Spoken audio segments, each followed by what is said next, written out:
오마하의 현인, 버핏은 왜 계속 성공할까? 구글의 레이 페이지와 아마존의 제프 베이조스는 버핏에게 무엇을 배웠는가? 워런 버핏은 마이크로소프트의 창업자인 빌 게이츠와 오랜 친구이고 직접 경영하는 버커셔 해서웨이에서 애플의 주식을 대량 보유하고 있기에 대형 IT 기업과 무관하지 않다. 그러면서도 구글이나 아마존, 페이스북, 테슬라 같은 기업에는 특별한 관심을 보이지 않는다. 버핏에게 애플은 아이폰, 아이맥 등을 판매하는 메이커이자 압도적인 브랜드력까지 포함하여 장기간 보유하고 싶은 기업이다. 그에 비해 구글이나 아마존은 깜냥밖에 있는 기업이라 생각한다. 물론 구글이 아이폰에 대항할 고가의 스마트폰을 발매하고 아마존의 소형 백화점을 출점하는 등 버핏이 이해할 만한 전략도 취하는 만큼 앞으로는 어떻게 될지 모르겠다. 그렇지만 적어도 현 시점에서 이들 기업이 버핏의 깜냥 안으로 들어갈 일은 없을 듯하다. 이렇게 쓰면 애플을 제외한 GAFA는 버핏과 인연이 없구나 하고 오해하는 사람도 있는데 버핏이 GAFA 창업자들에게 미친 영향은 어마어마하다. 구글이 2004년에 주식을 공개한 방식은 하나부터 10까지 월가의 상식에 반하는 것이었다. 창업 이래 상식을 의심함으로써 구글을 성장시켜온 레리 페이지와 세르게이 브린다운 방식이다. 두 사람은 자신들의 경영 방식을 정당화하는데 버핏의 말을 인용했다. 2004년 4월 증권거래위원회에 신규 공개주를 신청했을 때 두 사람은 구글의 재무 상황 및 업무 명세를 공개하면서 자신들의 경영 자세를 나타내는 편지를 첨부했다. 그 편지에는 다음과 같이 쓰여져 있다. 경영진이 이런저런 단기 목적에 눈길을 주는 것은 다이어트를 하는 사람이 30분마다 몸무게를 재는 것처럼 빗나간 행위입니다. 워런 버핏이 말했듯이 4분기나 연간 실적을 우리가 고르게 만들 필요는 없습니다. 회사가 받은 결산 숫자가 들쑥날쑥하다면 여러분이 볼 때도 그것은 들쑥날쑥할 것입니다. 이는 구글 창업자 두 사람의 장기적으로 최선이라 여겨지는 일이라면 무엇이든 하겠다라는 의사표시였다. 또한 버핏과 오래 인연을 맺어온 워싱턴 포스트처럼 두 종류의 주식을 발행해 창업자인 자신들의 경영권을 확고히 함으로써 구글의 경영을 월가가 휘젓지 못하도록 하겠다는 결의 표명이기도 했다. 그것을 정당화하기 위해 두 사람은 버핏의 힘을 빌렸다. 아마존의 창업자인 제프 베이조스도 회사가 곤란에 직면했을 때 버핏의 힘을 빌렸다. 1994년에 창업하여 1995년부터 서비스를 시작한 아마존은 불과 2년 후인 1997년 5월에 주식을 공개한다. 당시는 인터넷 관련 기업에 대한 투기가 가열된 넷버블 시대라 스티브 잡스가 이끄는 픽사도 그쯤에 상장하는 등 이익이 날지 말지보다 회 성장성이 중시되었다. 그때 아마존은 인터넷의 이미지 캐릭터였고 베이조스도 인기가 높았다. 하지만 2000년에 일어난 넷버블 붕괴와 함께 아마존의 주가는 $106를 정점으로 내리막길을 걷기 시작하여 2000년 6월에는 $33까지 떨어졌다. 산의 분위기가 요동치고 이익을 내라는 월가의 압박이 날로 거세지자 베이조스는 전체 집회에서 주가가 30% 올랐다고 해서 우리가 30%더 똑똑해졌다고 느끼지 않듯이 주가가 30% 떨어졌다고 해서 우리가 30%더 어리석어졌다고 느낄 필요는 없다 라고 호소하며 버핏이 자주 인용하는 벤저민 그레이엄의 명언을 소개했다. 주식시장이란 단기적으로 투표 집계기와 같고 장기적으로는 저울과 같다. 버핏이 지적했듯이 주식시장은 변덕스러워 매번 그 기업의 가치에 상응하는 주가가 매겨지지는 않는다. 그렇지만 장기적으로 보면 회사가 가진 진정한 가치가 반영되므로 눈앞의 주가에 휘둘려서는 안 된다고 버핏은 생각한다. 당시의 베이조스는 버핏을 높이 평가하며 이렇게 말했다. 워런 버핏이 하는 말에 귀를 기울여야 한다. 독하게 말하기는 해도 어쨌든 그는 천재고 그의 말은 지금까지 쭉 들어맞았다.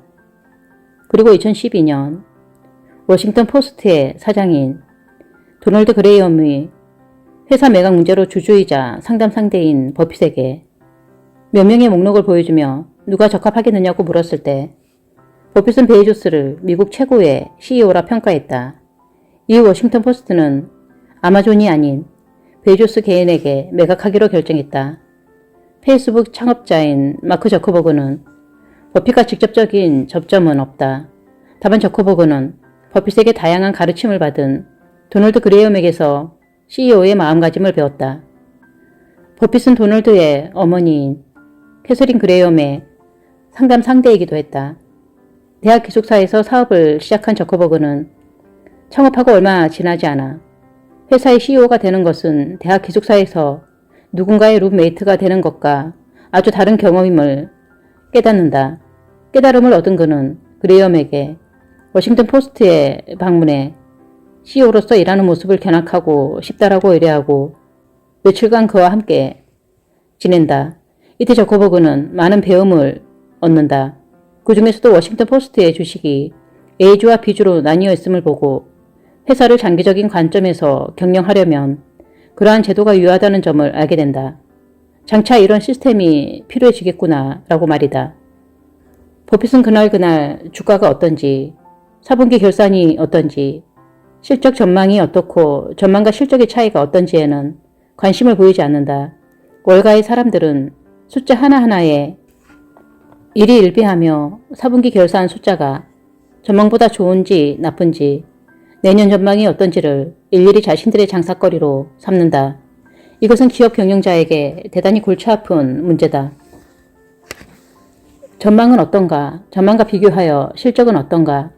그래서 주가가 올랐는가? 아니면 떨어졌는가에 온통 신경이 소모되기 때문이다.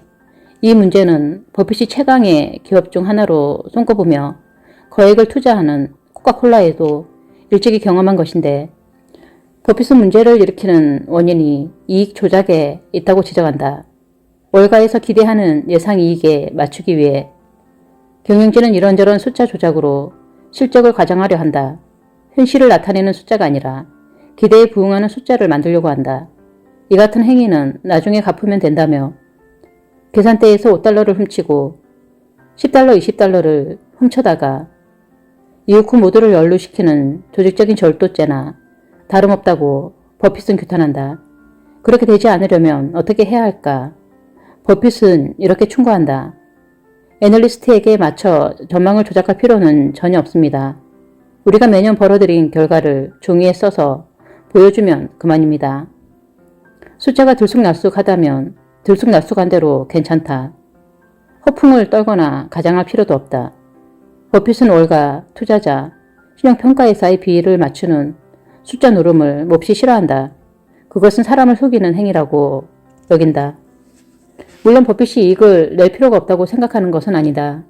버핏이 추구하는 바는 눈앞의 이익이나 주가에 일희일비하지 않고 회사 자체의 가치를 높이는 일이다. 장기간에 걸쳐 모두가 필요로 하는 물건을 만들고 서비스를 제공하는 일이다. 이러한 버핏의 사고방식과 버커시아 해서웨이 및 워싱턴 포스트의 경영 방식은 구글, 아마존, 페이스북 등에 강력한 영향을 주어 이들 기업의 급성장을 뒷받침했다. 동일본 대지진이 일어난 해에 왜 일본을 방문하고 왜 투자했을까? 버핏은 소니 창업자인 모리타 아키오와의 만찬에서 음식에 전혀 손을 대지 못했을 정도로 일식을 못 먹는다. 원래 소니에는 관심이 있었지만 2000년에 진행된 니케이 비즈니스와의 인터뷰에서 소니 주식에 흥미는 있지만 비싸다라고 매수를 보류하는 자세를 보였다. 실제로 당시에는 일본보다 한국이나 중국 주식에 관심이 높기도 했다. 놀라운 점은 그런 버핏이 후쿠시마현 이와키시에서 열린 공항공식에 참석하기 위해 일본에 처음 방문한 시기가 2011년 11월이었다는 것이다. 2011년 3월 일본에서는 동일본 대지진이 일어났다. 원자력 발전소 사고의 영향까지 더해져 많은 외국인이 일본을 떠나거나 일본 방문을 망설이는 와중에 버핏은 오히려 일본에 왔다. 버핏이 오기 좀 전에는 테슬라의 스페이스X를 이끄는 일론 머스크가 일본 후쿠시마에 방문하여 태양광 발전 설비를 기증했고 이런 용기 있는 행동은 일본인에게 큰 격려가 되었다. 당시 일본 기업을 둘러싼 환경은 매우 혹독했다. 수출 산업에서 엔화값 상승과 달러값 하락이 급속히 진행되고 유로화 가격까지 하락하면서 일본이 의지하던 서양 시장은 이익을 내기 어려운 시장이 되었다. 한국, 중국, 대만 기업의 약진도 현저한 데다 일본의 특기였던 반도체며 전자제품 등의 분야에서도 치열한 경쟁이 강요된 시기였다. 저출생, 고령화에 따른 일본 시장의 축소, 혹독한 수출 환경, 여기에 더한 타격을 입힌 동일본 대지진, 이만한 악조건이 겹치면 일본 기업의 앞날에 비관적이지 않을 수 없을 진데 처음으로 일본을 방문한 버핏은 투자할 기업의 설비가 훌륭하고 사원이 우수하다고 칭찬했다. 그뿐 아니라 일본인과 일본 산업에 대한 내 관점은 변함이 없습니다. 라고 딱 잘라 말했다. 만약 일본 대기업이 내일 버크셔에 전화해서 기업을 매수해달라고 요청한다면 곧장 비행기를 타고 날아갈 겁니다. 일본의 주식시장이 장기간 침체에서 벗어나지 못하는 상황에서 왜 버핏은 이토록 자신있게 일본 기업에 투자하겠다고 단언했을까? 그는 회견에서 다음과 같이 이야기했다. 나뿐만이 아니라 전 세계 사람들이 이번 지진 및 원자력 발전소 사고 이후의 일본을 보고 역시 일본은 전진을 멈추지 않는 국가구나 라는 점을 새삼 느꼈으리라 생각합니다. 지진을 겪고도 버핏의 일본에 대한 관심은 달라지지 않았다. 사회와 소비자에게 없어서는 안 될 물건을 만드는 회사이고 장기간에 걸쳐 경쟁력을 가질 수 있는 기업이라며 기꺼이 투자하고 싶다. 그것이 버핏의 생각이었다. 그로부터 약 9년 뒤인 2020년 8월 버핏이 경영하는 버크셔 해서웨이에서 일본 5대 종합상의 주식을 취득했다고 발표했다. 금액으로 환산하면 대략 60억 달러에 달하는 버핏이 일본에 투자한 금액으로는 최대급 투자였다. 그러나 투자 이후 오사의 주가가 계속 내려가자 왜 버핏은 이제와 일본의 상사에 투자하는가라는 의문의 목소리가 불거져 나왔다. 버핏은 그 이유를 본인 입으로 분명하게 설명하지는 않았다. 세계적인 코로나 사태로 상품 수요가 악화되어 남아돌게 된 돈이 가치주보다 성장주에 흘러가는 가운데 일본 상사의 주식은 이익을 내도 주식시장에서는 뒤처진 존재가 되었다. 그렇지만 버핏은 백신 개발과 함께 조금씩 안정감을 회복해가는 세계에서 이친 분야의 가치주가 재평가될 것이라는 기대로 투자를 단행하지 않았을까 생각된다. 실제로 버핏은 5%의 보유주 비율을 10% 가까이 높일 가능성도 있다고 인정했다. 나아가 장차 서로에게 이로운 일을 하고 싶다라고 이야기했다. 이 말인즉 그만한 가능성을 느꼈다는 뜻일 것이다.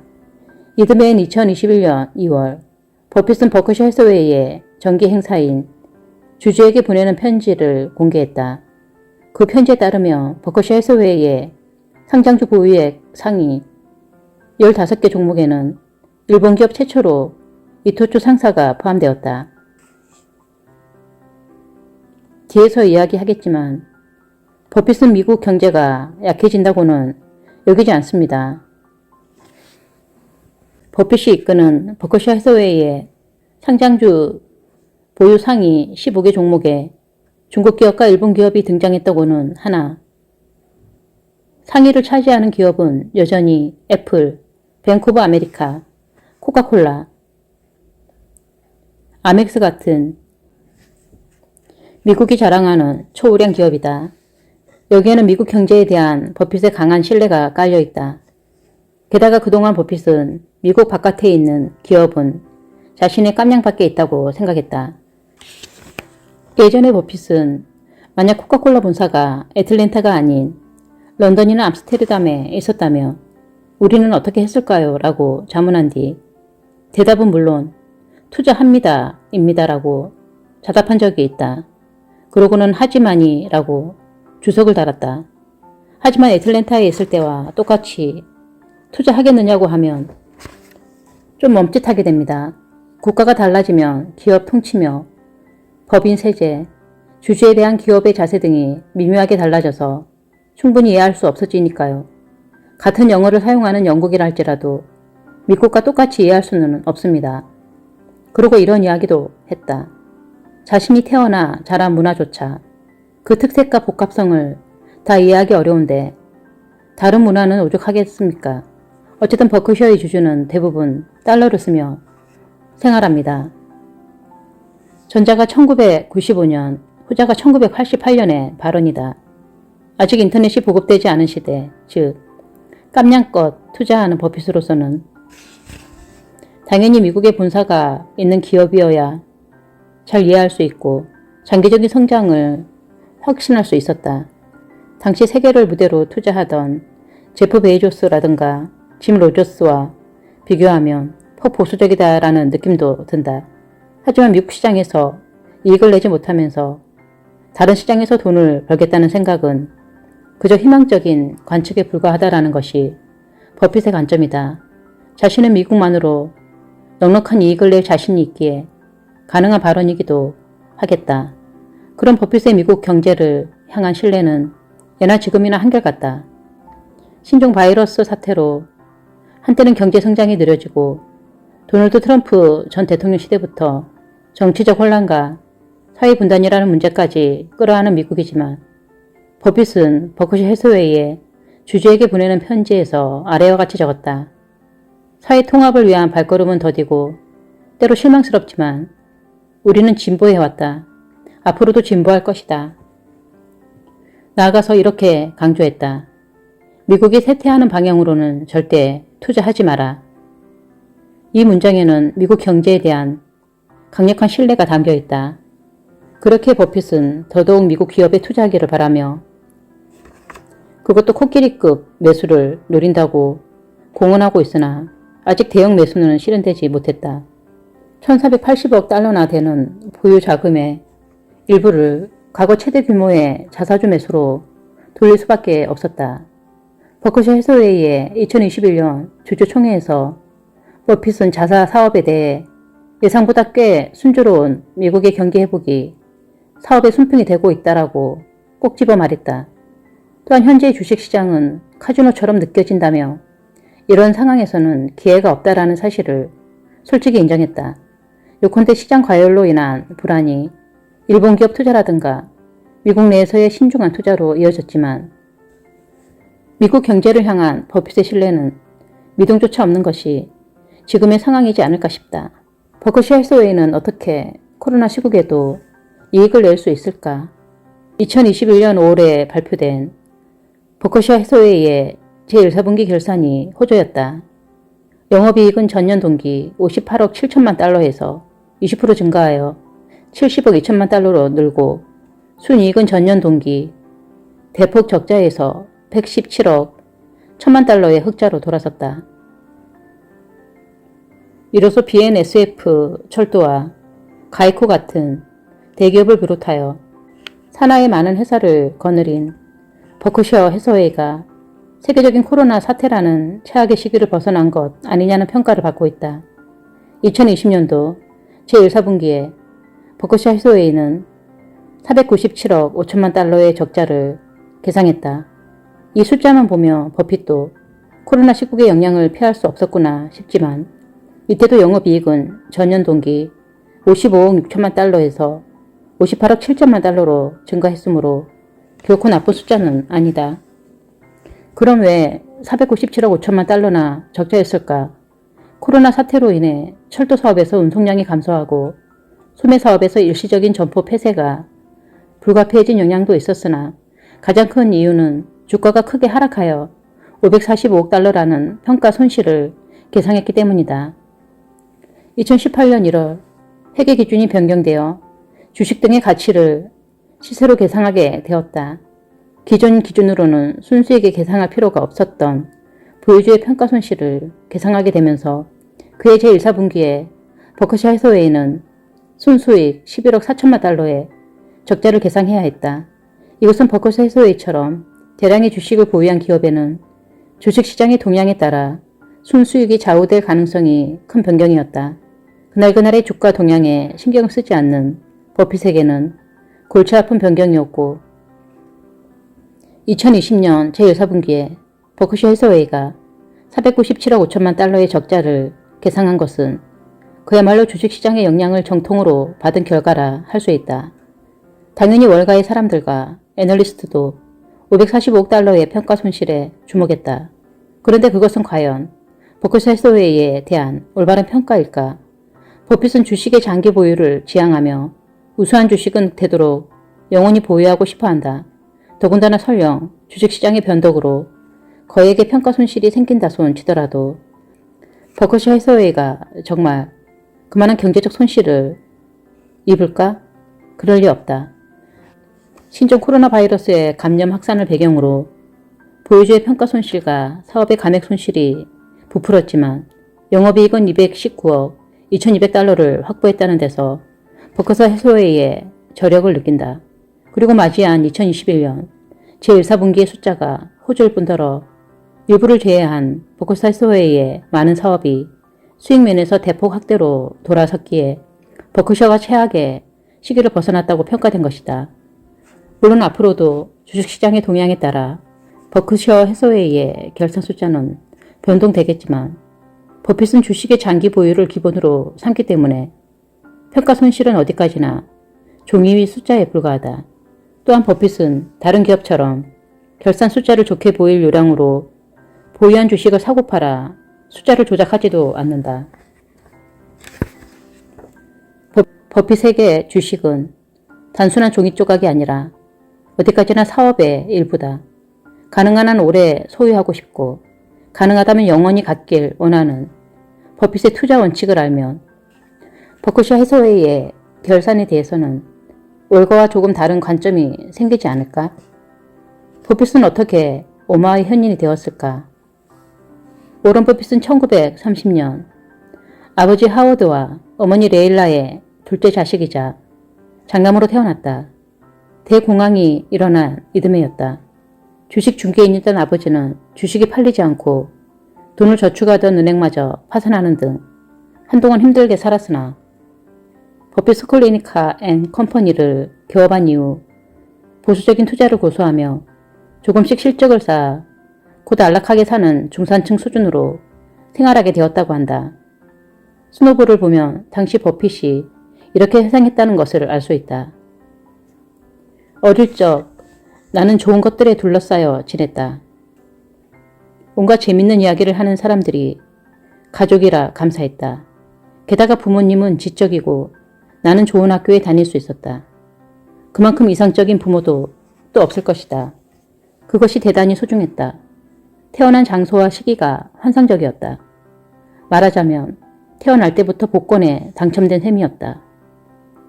이후 버핏은 작은 사업을 시작하여 모은 돈으로 난생 처음 주식 투자에 도전하는 등 일찍부터 돈을 불리는 일에 강한 흥미를 보였다. 고등학교를 졸업할 무렵에는 졸업앨범에 자기 사진 아래 주식 중개인 지망이라고 장래 희망을 적을 정도였다. 그토록 금융과 투자에 관심이 높았던 버핏은 어릴 적부터 도서관의 책을 탐식하듯 읽었다.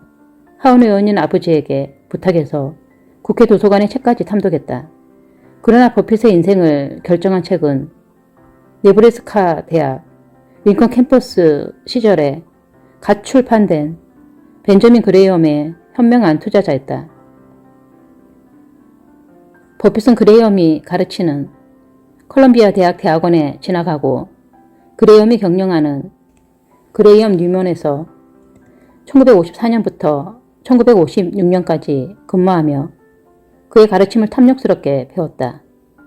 배운 보람이 있어서 그레이엄 뉴먼의 해산으로 고향인 오마하에 돌아가 회사를 설립한 버핏의 수중에는 자금이 두둑했다. 17만 4천 달러. 연 60% 이상의 비율로 돈을 불리던 당시의 버핏이라면 그 돈만 운용해도 목표했던 백만장자가 될 터였다. 그래서 한때 버핏은 은퇴하여 자기 자산만 운용하는 삶을 고려하기도 했는데 더 빠르게 목표를 달성하고자 별도의 회사 설립을 결단했다.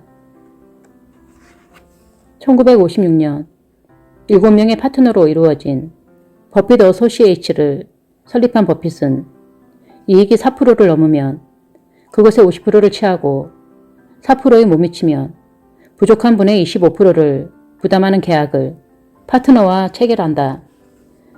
그 후 버핏은 10여 년 동안 총 5개의 회사를 운영하게 된다. 이때 버핏의 운영 성적은 플러스 1.15%로 가히 경이롭다고 할 만했다. 1966년 버핏이 운영하는 회사의 총 자산은 4,400만 달러에 달했다. 다만 이 시기의 버핏은 오마하라는 시골 구석에서 활동하는 일개 투자자였던지라 금융업계의 이목을 끌지 못했다. 어디 그뿐일까? 버핏은 버핏, 어소시에이츠의 회사까지 생각하기 시작했다. 그때는 섬유회사였던 버커셔 해서웨이의 경영에 전념하고 싶기도 하고 그동안 거둔 훌륭한 성과를 망가뜨리는 일 없이 영웅으로서 그만두고 싶다고 선언했다. 그런 버핏에게 주목한 것이 포브스이다. 1969년 포브스는 버핏의 특집을 실었다. 오마하는 어떻게 월가에 완승했나? 1957년 버핏의 회사에 투자한 1만 달러는 지금 26만 달러가 되었다. 한 해도 손해를 본 적이 없다. 버핏은 기본적인 투자 원칙을 고수하여 이를 달성했다라는 자극적인 표제와 기사가 주목을 받았다. 그때부터 사람들이 보는 기사에 버핏이 종종 등장하게 되었다. 버핏이 투자자뿐만 아니라 비즈니스계의 유력자로 인정받기 시작한 것은 1973년 워싱턴 포스트의 대주주가 되었을 때다. 버핏은 어려서 신문 배달로 돈을 벌었을 만큼 원체 신문을 좋아하여 버팔로 이브닝 뉴스 신문사를 매수하기도 했다. 그래도 워싱턴 포스트가 지닌知名도와 신뢰도, 미디어로서의 품격은 압도적이었다. 6년 후인 1979년 버핏은 포브스가 선정하는 미국의 400대 부자 순위에 등장한다. 1986년에는 자산 14억 달러로 상위 10위권에 처음으로 진입한다. 버핏은 유명한 부자 대열에 들어섰고 여기까지라면 유명한 부자라는 평가에 그쳤을 것이다. 하지만 1991년 국채 부정 입찰로 위기에 빠진 살로몬 브라더스의 임시 회장직에 연봉 1달러로 취임하여 탁월한 기량을 발휘했다는 점에 정부와 금융계의 신뢰를 얻고 사람들의 존경을 받게 되었다. 스노볼을 보면 당시 버핏이 자신의 명성에 대해 어떻게 말했는지 알 수 있다. 내가 다른 사람에게 돈과 관련한 조언을 제일 잘했던 건 21살 때였다. 그때는 아무도 내 이야기를 듣지 않았다. 자리에서 일어나 퍽 영리한 소리를 해도 별로 주의를 기울이지 않았다. 지금은 세상에서 가장 어리석은 말을 해도 그것에 어떤 중대한 의미가 숨겨져 있을 거라고 모두가 생각한다. 이후 버핏은 과거 버블기에 그랬듯이 IT 버블기에도 한결같은 투자 자세를 견지하여 일시적으로는 시대에 뒤처졌다라는 야유를 받았으나 최종적으로는 모두가 버핏의 오름에 탄복했다.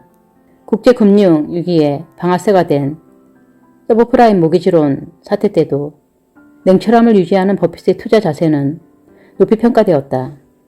빌 앤 멜린다 게이츠 재단에 거액의 기부를 표명했을 때는 버핏을 따라 자선사업 참가를 결정한 유명인도 적지 않았다. 포브스에 따르면 버핏은 5년 연속으로 미국 내에서 최고의 기부를 했다고 한다. 이와 같은 행동과 말이 있었기에 버핏은 오마하의 현인이 된 것이다. 그런 버핏도 2021년 현재 91세이다. 2021년에는 버핏에게 두 가지 큰 사건이 있었다. 하나는 개인 자산이 1,000억 달러를 초과하여 세계의 10명뿐인 대부호의 반열에 든 일이다. 물론 버핏이 최연장자이다. 다른 하나는 버핏이 자신의 후계자로 버크셔 해서웨이의 부회장인 그렉 아벨을 선택한 일이다. 전부터 버핏의 후계자는 누구일지가 화제였는데 버핏은 만일의 사태가 벌어졌을 때는 그렉이 이어받는다라고 밝혔다. 버핏은 일찍이 세계 제1의 부자가 되었을 때 다음은 세계 제1의 장수자가 되어 볼까라고 이야기한 바 있다. 여전히 현역으로 활약하는 버핏을 보노라면 그것도 결코 꿈은 아니지 싶다. 자신이 가장 좋아하는 일을 하면서 세계 제1의 투자자라고 불리고 세계 제1의 부자가 되고 그러면서 오마하의 현인이라는 존경어린 호칭을 듣는 버핏의 인생만큼 행복한 인생은 이 넓은 세계에서도 드물 것이다. 어떻게 하면 버핏처럼 풍요로운 인생을 살아갈 수 있을까? 그것을 가능하게 한 버핏의 인생 철학을 살펴보도록 하겠다. 철학 1.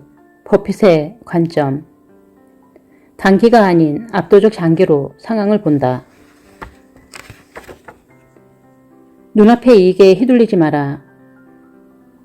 버핏은 주식의 보유 기간이 영원해도 좋다라고 생각한다. 버핏의 스승인 벤저민 그레이엄은 투자자라면 1년 정도는 아무 생각 말고 가지고 있으라며 주식의 장기 보유를 추천했다. 또 다른 스승이라 할 만한 필립 피셔는 주식을 파는 이유는 세 가지밖에 없고 진짜 배기 성장 기업에는 매도할 시기 따위는 존재하지 않는다라고 잘라 말했다. 그리고 버핏은 두 스승 이상으로 장기 보유를 해야 한다고 강조한다. 그것은 두 가지 경험을 통해 배운 것이다. 하나는 11세 때 처음으로 주식을 매수했을 때 경험이다. 1942년 작은 사업을 운영해서 $120를 모은 버핏은 누나 도리스와 함께 시티즈 서비스의 우선주를 3주씩 샀다. 주가는 $38.25, 3주에 $114.75였다. 당시 버핏은 주식도 회사도 잘 몰랐다. 그저 아버지 하워드가 추천하는 주식이라는 이유로 매수를 결정했는데 주가가 내려가기 시작했다. 그러자 도리스는 연일 버핏을 닥달했고 닥달받던 버핏은 결국 주가가 $40로 회복됐을 때 주식을 매도했다. 그 결과 $5씩의 이익을 손에 넣었으나 이후 시티즈 서비스의 주식은 $202까지 치솟는다. 버핏은 이 경험에서 두 가지 교훈을 얻는다. 1. 매수했을 때의 주가에만 집착해서는 안 된다. 2. 심사숙고하지 않고 허둥지둥 작은 이익을 얻으려 하면 안 된다. 또 다른 하나는 대학 졸업 후 아버지의 증권회사에서 주식 증기인으로 일할 때 겪은 일이다. 그때 버핏은 가이코 보험회사 같은 곳의 주식은 오래 보유하는 편이 낫다는 사실을 알고 있었다. 하지만 그래서는 고객이 매매를 반복해야 얻을 수 있는 수수료가 들어올 리 없었다. 증권회사와 고객의 이익 상반이라는 딜레마로 고민하던 버핏은 훗날 버핏과 고객이 운명 공동체가 되는 회사를 운영하기에 이르고 이때 경험을 통해 쭉 보유하는 편이 낫다라는 확신을 다진다. 주식 투자는 단기가 아니라 장기로 본다. 이것이 버핏의 한결같은 관점이다. 눈앞의 상황에 일희일비할 필요가 없다. 주식 매매를 하는 사람에게 그날그날의 주가 동향만큼 신경 쓰이는 것이 없다. 하루가 아니라 1시간, 1분, 1초 단위로 주가를 확인하여 언제 팔고 언제 살지를 순식간에 판단하는 것이야말로 주식 투자에서 성공하는 유일한 방법이라고 믿는 사람도 있다. 실제로 그렇게 해서 큰 돈을 손에 넣은 사람도 존재한다. 그 정도까지는 아니라고 해도 자신이 보유한 주식의 주가가 어떤지는 신경 쓰지 않을 수 없는 부분이다. 주식을 팔든 안 팔든 주가가 올라가면 기쁘고 내려가면 자기 돈이 줄어든 양 안달복달한다. 언제 팔면 얼마를 벌고 손실을 얼마인지 계산하느라 여념이 없다. 이것이 일반적인 모습이다. 그러나 버핏의 방식은 매일 주가를 신경 쓰는 방식과는 정반대이다. 날마다 변하는 주가의 움직임에 관심을 쏟지 않을 뿐더러 이런 말도 했다. 주가 변동에 주목하여 차익을 얻을 마음은 없습니다. 만약 주식을 매수한 다음날 시장이 폐쇄되어 향후 5년간 거래소가 열리지 않는 사태가 벌어져도 나는 전혀 상관없습니다. 버핏은 매일 오르내리는 주가를 신경 쓰지 않고 심지어 주식을 매매할 수 없게 되어도 상관없다고 생각한다. 어떻게 그럴 수 있을까? 단기가 아니라 장기로 보고 주식이 아니라 사업에 투자한다는 방침을 관찰하기 때문이다. 2011년 여름 버핏은 미국의 대형 은행인 뱅크 오브 아메리카의 우선주에 $50억 투자한다. 그런데 투자 이후에도 계속 주가가 내려가자 니케이 베리타스의 기자가 버핏에게 물었다. 주가가 계속 내려가는 회사에 투자한 것을 후회하지 않습니까? 버핏은 이렇게 대답했다. 장기적인 시점에서 투자했습니다. 오늘이나 내일, 다음 달에 주가가 오르든 내리든 아무래도 좋습니다. 나에게는 뱅크 오브 아메리카가 5년 뒤, 10년 뒤에 어떻게 될지가 중요합니다. 버핏에 따르면 밴쿠버 아메리카에는 해결해야만 하는 문제가 몇 가지 있고 그것은 몇 개월이면 뚝딱 해결되는 문제가 아니라고 한다. 해결에 5에서 10년이 걸리는 문제여서 CEO가 굉장한 일을 하고 있다고. 하물며 문제가 있을지라도 밴쿠버 아메리카가 가진 미국 최대 규모의 예금량과 사업 기반은 매력적이고 아주 양호하므로 눈앞의 상황에 일희일비할 필요가 없다고 말한다. 버핏의 말대로 버크셔 해서웨이가 공개한 상장주 보유 상위 15개 종목의 제2위는 밴쿠버 아메리카이며 현재 보유액은 313억 달러에 달한다. 버핏에게 투자할 가치가 있는 기업이란 성장하는 기업이다. 그리고 이 성장은 순간의 성장이 아닌 가능한 한 오래 지속되는 성장이어야 한다.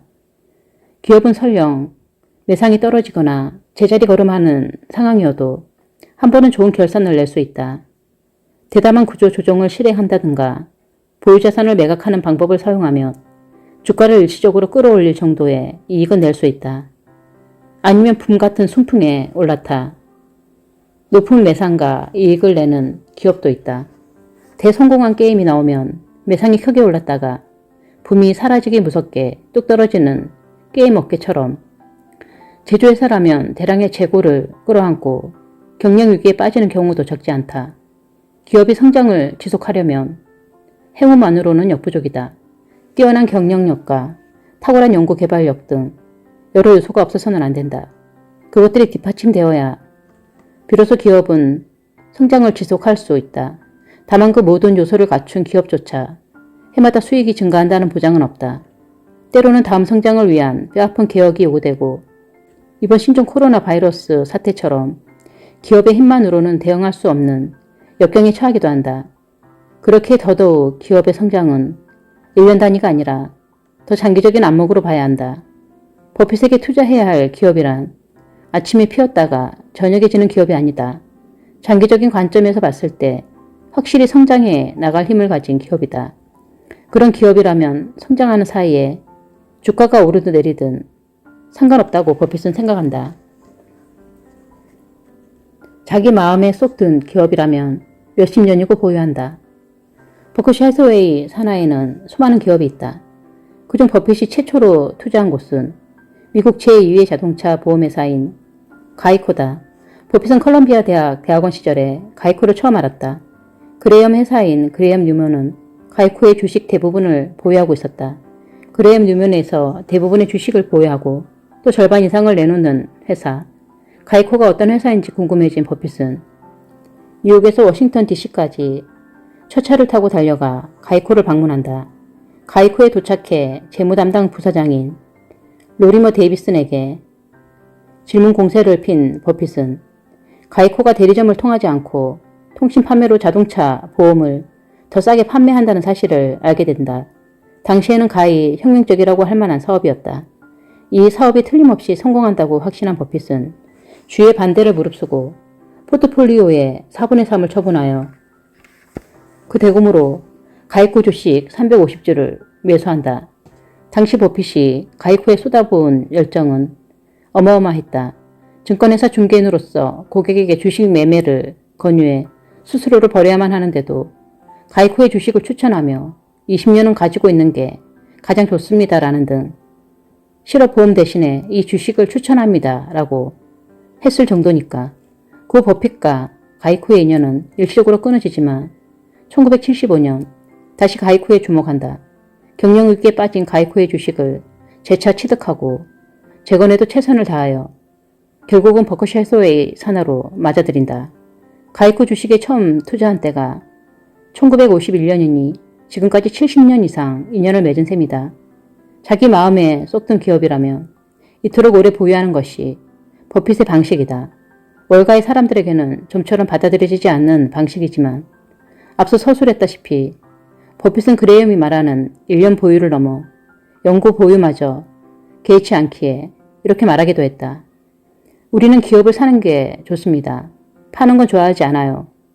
산하로 거두어들인 기업과의 관계가 평생 이어지기를 희망합니다. 단, 대전제가 있다.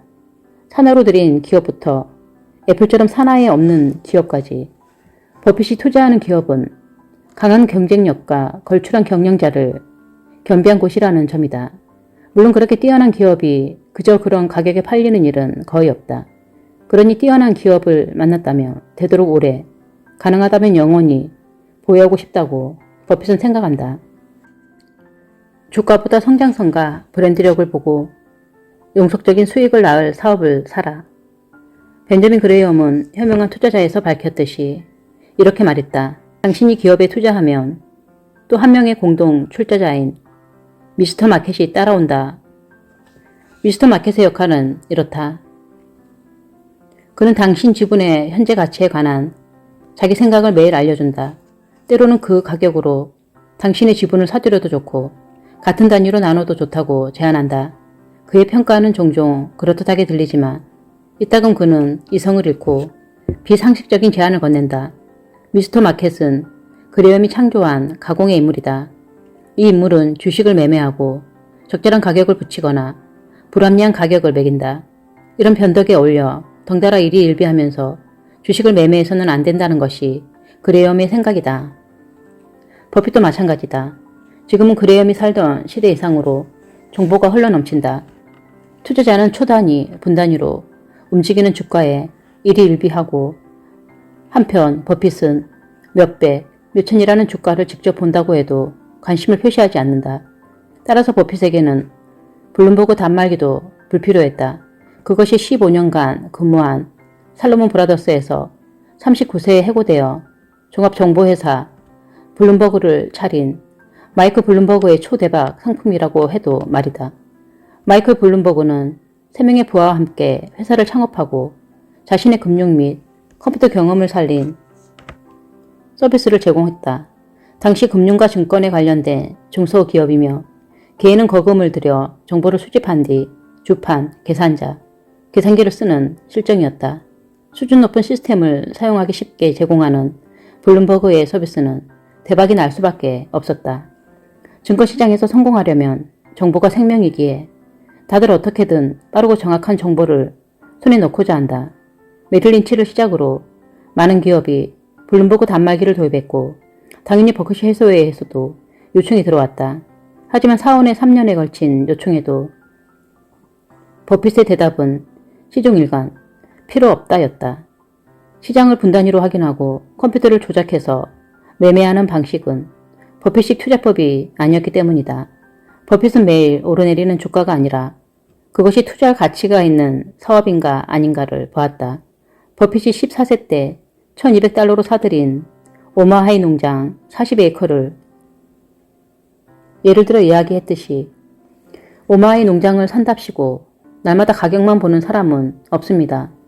가격 대비 생산량이 어느 정도인지를 가늠해 보지요. 주식 투자도 이와 같습니다.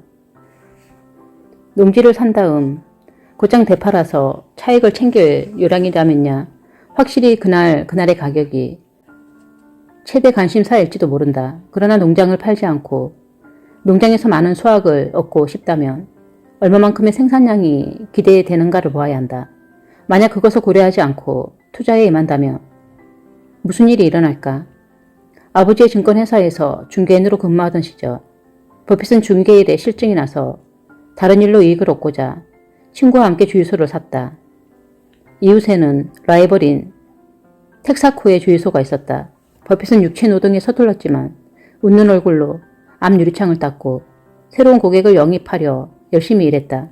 그래도 긴 세월 장사하면서 수두룩한 단골을 가진 텍사코에는 이길 재간이 없어 매상도 고객 수도 번번이 뒤처졌다. 주유소를 매입하기 전에 가격만 보고 생산량을 보지 않았던 버핏은 최종적으로 2,000달러를 손해봤다. 버핏은 이 경험을 통해 장기간에 걸쳐 구축되는 고객 로열티의 힘을 알았다고 해고한 바 있다. 버핏에게 기업은 농장이나 주유소와 다르지 않다. 얼마나 수익을 낼 수 있느냐가 관심사다. 버핏은 주식 단기 매매로 이익을 얻을 마음이 눈꼽만큼도 없다. 봐야 할 것은 주가가 아니라 성장성과 브랜드력이고 사야 할 것은 주식이 아니라 영속적으로 수익을 낳을 사업이다. 10년 뒤에 살아남을 가능성이 높은 사업은 앱보다 아이스크림이다. 주식 투자를 할 때 사람들은 대부분 주가의 움직임을 보면서 지금 사야 할지 팔아야 할지를 판단하려 한다.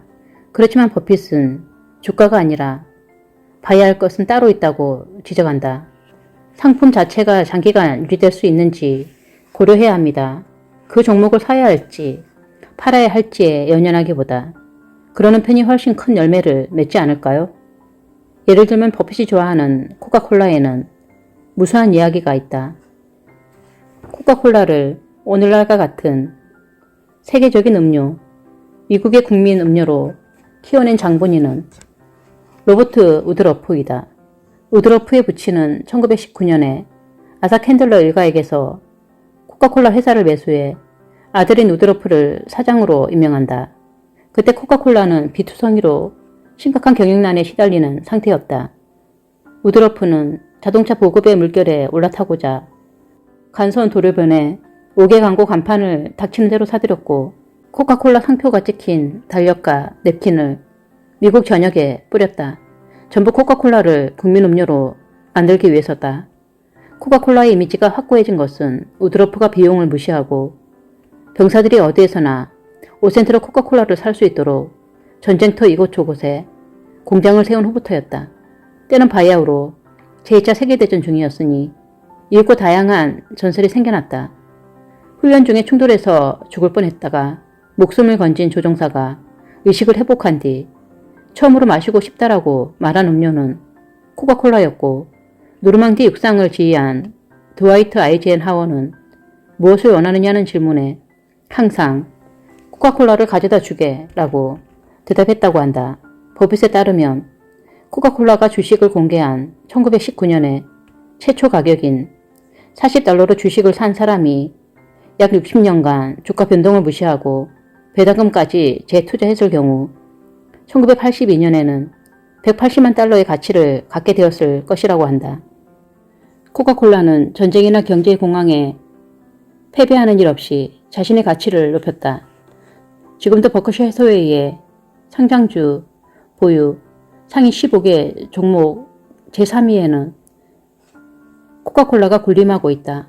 버핏이 1963년에 주가 급락 와중에 오마이 레스토랑과 가게를 조사하여 확실한 브랜드력을 확인한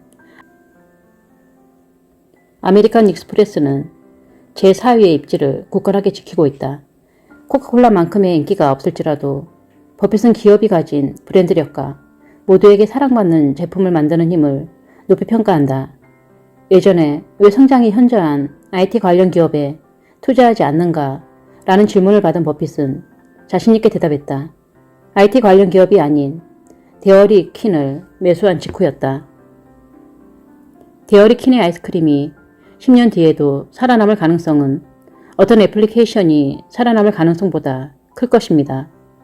버핏의 투자 기준은 모두의 생활에 꼭 필요한 물건이나 돈을 내서라도 어떻게든 갖고 싶은 물품을 만드는 기업, 어느 분야건 강력한 브랜드력을 가진 기업이다.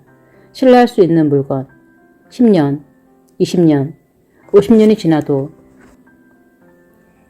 모두가 가지고 싶어하는 물품을 만드는 거 아닌가. 이것이 내가 투자 여부를 판단하는 기준입니다. 버핏의 관점에서 보면 눈앞의 숫자는 중요한 요소가 아니다. 기업이 가진 상품이 얼마만큼의 가치를 지녔는지, 그 가치가 10년, 20년 유지될 수 있는지가 중요하다. 투자에서 봐야 할 요소는 어제 오늘의 주가 변동이 아니라 기업과 제품의 장기적인 가치이다. 단기적으로 보면 화려한 활약을 펼치거나 굉장한 수익을 자랑하는 기업은 여럿 있다. 다만 그런 기업이 3년 뒤, 5년 뒤, 10년 뒤에도 빛나고 있을 가능성은 그리 크지 않다. 위대한 기업이란 앞으로 25년에서 30년은 쭉 위대할 기업입니다. 나는 그렇게 정의합니다. 라는 버핏의 말은 주식 투자에서 무엇을 봐야 하는가를 극단적으로 드러낸다. 최종 승자는 도박꾼이 아니라 작은 이익을 축적한 사람이다. 버핏은 도박을 향한 충동은 거는 돈이 적고 상금이 클 때 증폭됩니다. 라고 했다. 버핏에 따르면 당첨될 확률이나 승산이 아무리 작아도 손에 들어오는 상금이 크면 사람은 모여든다고 한다. 워런 버핏의 주주 통해를 지필한, 그러니까 버핏의 투자 원칙을 잘 알고 있는 제프 매튜슈조차 당첨금이 계속 갱신되어 1억 달러에 도달한다면 나는 파워볼을 사겠다라고 책에 썼을 정도이니 한 방에 큰돈을 손에 쥘 기회는 사람을 확률 따위와 관계없이 도박으로 끌어들이는 듯 하다. 고작 1달러로 어쩌면 1억이 글로 들어올지도 모르는 기회는 도박에서밖에 얻을 수 없으니 말이다. 버핏은 이러한 사람들의 심리를 꿰뚫고 있다. 다음 주에 추첨하는 복권과 조금씩 부자가 될 기회가 있다면 사람은 아마 전자에서 가능성을 느끼겠지요. 무 사람은 1달러로 1억을 버는 기회에 혹하지만 버핏은 그런 일에 혹하는 일이 없다. 확률이 지극히 낮은 기회니까 아마 버핏이라면 복권을 팔아 이익을 조금씩 축적하고 투자로 물리는 쪽을 고를 것이다. 실제로 버핏은 16세 때 도박의 대표 명사라 할 수 있는 경마장에서 스테이블 보이 셀렉션스라는 예상지를 판매한 적이 있다. 정보와 숫자 수집이 특기인 버핏은 친구와 함께 타자기로 우승마 예상지를 만들어서 다른 예상지보다 싼 가격에 판매했다.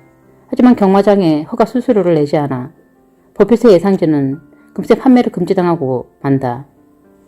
어쨌거나 경마장 손님을 상대로 장사하는 행위는 그야말로 복권을 사지 않고 파는 발상에 근접한다. 실은 버핏도 딱 한 번 막건을 사서 승부를 건 경험이 있다. 1. 한 경기만 하고 돌아가는 사람은 없다. 2. 손해보는 경기에 걸지 않아도 된다는 버핏이 발견한 경마장의 원칙이다. 경마장은 손님이 손해를 볼 때까지, 글자 그대로 빈 털터리가 될 때까지 돈을 걸기를 바란다. 손님이 경마에 열중하면 열중할수록 경마장에 돈이 들어오기 때문이다. 버핏은 이 원칙을 숙지하고 있었으나 어느 날 한 경기에 실패하고도 집으로 돌아가지 않았다. 심지어 연거푸 돈을 걸어 여러 번 패배한 끝에 175달러나 손해를 봤다. 신문 배달을 일주일은 해야 벌 수 있는 돈이 사라졌고 그 길로 패밀리 레스토랑에 가서 제일 비싼 아이스크림을 시켰더니 정말 빈 털터리가 되어버렸다. 그때 경험을 버핏은 이렇게 해석한다. 가슴이 찢어졌다. 그런 짓을 한 건 그때가 마지막이다. 도박으로 손해를 본 사람은 어째서인지 똑같은 도박으로 만회하려는 경향이 있는데 현실적으로 그렇게 해서 이익이 나는 경우는 좀처럼 없다. 버핏에게 경마장의 원칙은 평생 지켜야 할 원칙 중 하나이다. 여기에 대해서는 미국 전 대통령인 도널드 트럼프도 생각이 같다. 그는 말했다. 나는 도박을 한 적이 한 번도 없다. 나에게 도박꾼이란 슬롯머신을 하는 사람이 지나지 않는다. 나는 슬롯머신을 소유하는 쪽을 즐긴다. 버핏의 관점으로 보면 월가에서 행해지는 일은 도박에 가깝다. 대량의 자금을 차입하고 사소한 주가 변동에 편승하여 차익을 얻으려 하는 행위는 어리석은 카지노 게임이나 다름없다. 그것은 장기적인 시점에서 유망한 기업을 찾아 자금을 투자하는 버핏식 투자와는 상반된다. 사람은 복권이든 도박이든 주식 매매든 가능하다면 한순간에 큰돈을 벌고 싶어하는 구석이 있다. 그러나 최종적으로 큰돈을 손에 넣는 사람은 버핏처럼 조금씩 부자가 되는 노력을 쌓아 올린 사람들이다. 버핏은 11세에 주식 투자를 시작하여 49세의 나이로 포브스 400에 등장했고 56세 때 상위 10위권에 든 이래 지금껏 그 자리를 지키고 있다.